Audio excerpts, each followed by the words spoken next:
आकाशवाणी गोरखपुर से प्रादेशिक समाचार।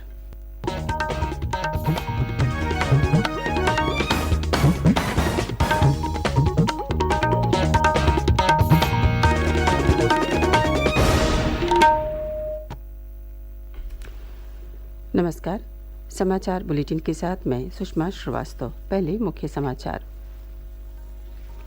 बुंदेलखंड विश्वविद्यालय के दीक्षांत समारोह में शामिल हुई राज्यपाल आनंदीबेन पटेल।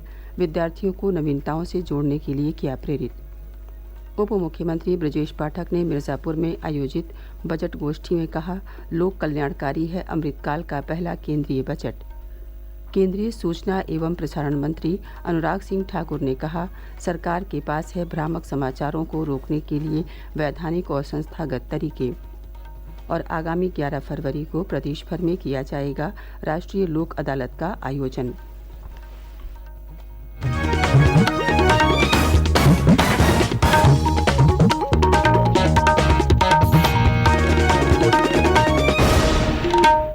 और अब समाचार विस्तार से। राज्यपाल आनंदीबेन पटेल ने कहा है कि भारत की युवा शक्ति के कारण पूरा विश्व भारत की ओर उम्मीद की नज़र से देख रहा है। उन्होंने तेजी से बदलती वैश्विक परिस्थितियों की चर्चा करते हुए विद्यार्थियों को नवीनताओं से जुड़ने और भविष्य के कौशल के लिए खुद को तैयार करने के लिए प्रेरित किया। राज्यपाल और कुलाधिपति आनंदीबेन पटेल कल झांसी में बुंदेलखंड विश्वविद्यालय के 27वें दीक्षांत समारोह को संबोधित कर रही थीं। उन्होंने माता के गर्भ में पल रहे बच्चे को सही संस्कार देने के लिए उचित पाठ्यक्रम विकसित करने पर बल देते हुए कहा कि उच्च शिक्षण संस्थानों में छात्राओं को इस पाठ्यक्रम को पढ़ाया जाए। उन्होंने आंगनबाड़ी कार्यकर्तियों को मिलेट्स को आहार में शामिल करने पर जोर दिया। दीक्षांत समारोह में विद्यार्थियों को उपाधि प्रदान की गई। वहीं विशेष उपलब्धि प्राप्त करने वाले एक विद्यार्थी को स्वर्ण पदक, 13 को रजत और 19 को कांस्य पदक प्रदान किए गए। समारोह में मिलेट्स हट और बुंदेली विथिका आकर्षण का केंद्र रहे। उप मुख्यमंत्री ब्रजेश पाठक ने कहा है कि अमृतकाल का पहला केंद्रीय बजट एक लोक कल्याणकारी बजट है। ये गांव, गरीबों, किसानों, आदिवासियों, दलितों, पिछड़ों, शोषितों, वंचितों, दिव्यांगजनों, आर्थिक रूप से पिछड़े और मध्यम वर्ग के लोगों को सशक्त तथा सक्षम बनाने वाला बजट है। उन्होंने मिर्जापुर में आयोजित बजट संगोष्ठी को संबोधित करने के पश्चात पत्रकारों से बातचीत में कहा कि ये ग्राम विकास, कृषि विकास, श्रमिक कल्याण, इंफ्रास्ट्रक्चर डेवलपमेंट, डिजिटल इंफ्रास्ट्रक्चर, पूर्वोत्तर और पहाड़ी क्षेत्रों सहित पूरे देश के समग्र विकास को समर्पित बजट है। इससे पहले उप मुख्यमंत्री श्री पाठक ने कल मिर्जापुर में धनसिरिया प्राथमिक विद्यालय और गौशाला का निरीक्षण करने के साथ ही गांव का भ्रमण कर विकास कार्यों का जायजा लिया। इस दौरान उन्होंने विकासखंड राजगढ़ के एक धान क्रय केंद्र का निरीक्षण कर किसानों से वार्ता की। हर घर नल से जल योजना की जमीनी हकीकत जानने के लिए उप मुख्यमंत्री ब्रजेश पाठक ने गांव में नल से लोगों को मिल रहे जल की गुणवत्ता परखी और संतोष जताया। उद्यान एवं कृषि निर्यात राज्य मंत्री दिनेश प्रताप सिंह ने केंद्र और प्रदेश सरकार द्वारा किसानों के हित के लिए चलाई जा रही योजनाओं का अधिक से अधिक लाभ पहुंचाने के लिए अधिकारियों को निर्देशित किया। उन्होंने कहा कि जनता की समस्याओं का प्राथमिकता के आधार पर निस्तारण किया जाए और लाभार्थियों तक योजनाओं को पारदर्शी ढंग से पहुंचाया जाए। राज्य मंत्री दिनेश प्रताप सिंह ने कल महोबा में किए जा रहे विकास कार्यों की अधिकारियों के साथ समीक्षा बैठक की। इससे पहले उन्होंने जिला अस्पताल में स्वास्थ्य सेवाओं का जायजा लिया और सभी वार्डों का निरीक्षण किया। इस दौरान राज्य मंत्री ने अस्पताल में चल रहे निर्माण कार्यों को जल्द पूरा करने के निर्देश देने के साथ ही बेहतर स्वास्थ्य सेवाओं के लिए चिकित्सकों और मरीजों से संवाद किया। इस दौरान उन्होंने पीएम स्वनिधि योजना के तहत स्ट्रीट वेंडरों को प्रमाण पत्र वितरित किए।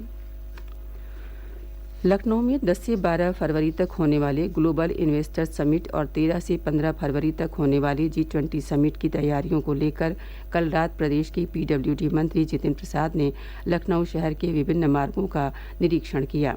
इस दौरान उन्होंने संबंधित अधिकारियों को शेष सभी कार्यों को 8 फरवरी तक पूरा करने के निर्देश दिए। श्री प्रसाद ने अभियंताओं को निर्देश दिया कि वे कार्यों की गुणवत्ता से किसी भी तरह का समझौता न करें। किसी भी तरह की शिकायत मिलने पर संबंधित के खिलाफ कड़ी कार्रवाई की जाएगी। प्रादेशिक समाचार आप आकाशवाणी गोरखपुर से सुन रहे हैं। ये समाचार बुलेटिन हमारे YouTube channel AIR news Gorakhpur और ट्विटर हैंडल AIR_GKP पर भी उपलब्ध है। केंद्र सरकार ने कहा है कि पत्र सूचना कार्यालय की फैक्ट चेक इकाई ने अभी तक 1100 से अधिक फर्जी समाचारों के मामलों का पर्दाफाश किया है। सूचना और प्रसारण मंत्री अनुराग सिंह ठाकुर ने लोकसभा में कल एक लिखित उत्तर में ये जानकारी दी। उन्होंने कहा कि पत्र सूचना कार्यालय को अभी तक 37,000 से अधिक शिकायतें मिली हैं। सरकार के पास भ्रामक समाचारों को रोकने के लिए वैधानिक और संस्थागत तरीके हैं। उन्होंने कहा कि सरकार और प्रेस परिषद की ओर से नियमों का उल्लंघन करने पर समुचित कार्रवाई की गई है। सूक्ष्म, लघु और मध्यम उद्यमों को बड़ी राहत देते हुए केंद्र सरकार ने मंत्रालयों को आदेश दिया है कि वे कोविड महामारी के दौरान उनके प्रदर्शन और बोलियों से संबंधित जमानत तथा नुकसान के लिए जब्त की गई रकम वापस करें। वित्त मंत्रालय की ओर से ये आदेश वित्त मंत्री के बजट भाषण 2023-24 में विवाद से विश्वास योजना के पहले चरण की घोषणा के बाद जारी किया गया है। वित्त मंत्री निर्मला सीतारमण ने कहा था कि कोविड की अवधि में सूक्ष्म, लघु और मध्यम उद्योगों की ओर से लिए गए ठेकों के काम पूरा करने में नाकाम रहने पर बोलियों या उनके प्रदर्शन से संबंधित जमानत के रूप में जब्त की गई 35% रकम उन्हें लौटा दी जाएगी।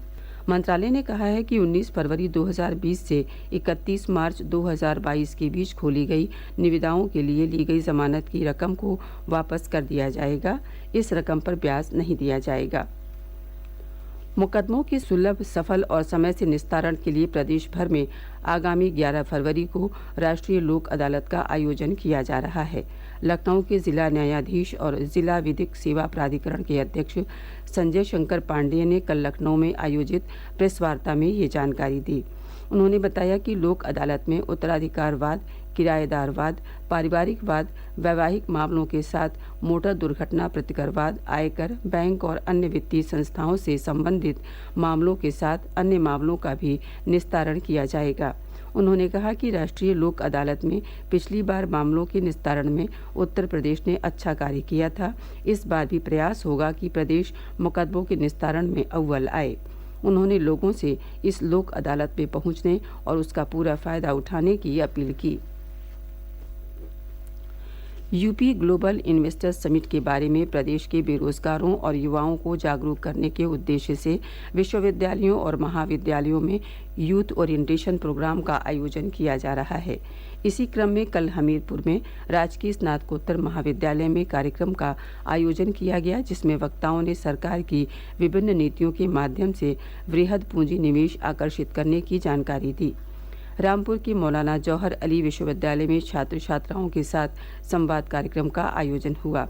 कार्यक्रम में प्रदेश सरकार द्वारा उद्योगों को बढ़ावा देने और रोजगार प्रोत्साहन के बारे में विस्तार से जानकारी दी गई।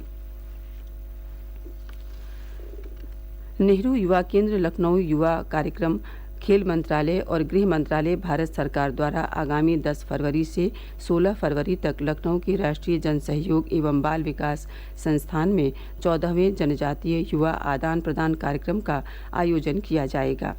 नेहरू युवा केंद्र संगठन के क्षेत्रीय निदेशक श्रीकांत पांडे ने जानकारी देते हुए बताया कि कार्यक्रम का उद्देश्य युवाओं को देश के विभिन्न राज्यों में ले जाकर वहां की संस्कृति से उनका परिचय कराना, देश की प्रगति का अवलोकन कराना, उन्हें शैक्षणिक भ्रमण के माध्यम से देश के विकास की मुख्यधारा से जोड़ने के लिए प्रेरित करना है। और अब अंत में मुख्य समाचार एक बार फिर। बुंदेलखंड विश्वविद्यालय की दीक्षांत समारोह में शामिल हुई राज्यपाल आनंदीबेन पटेल। विद्यार्थियों को नवीनताओं से जोड़ने के लिए किया प्रेरित। उप मुख्यमंत्री ब्रजेश पाठक ने मिर्जापुर में आयोजित बजट गोष्ठी में कहा, लोक कल्याणकारी है अमृतकाल का पहला केंद्रीय बजट। केंद्रीय सूचना एवं प्रसारण मंत्री अनुराग सिंह ठाकुर ने कहा, सरकार के पास है भ्रामक समाचारों को रोकने के लिए वैधानिक और संस्थागत तरीके। और आगामी 11 फरवरी को प्रदेश भर में किया जाएगा राष्ट्रीय लोक अदालत का आयोजन। इसी के साथ प्रादेशिक समाचारों का ये बुलेटिन समाप्त हुआ। नमस्कार।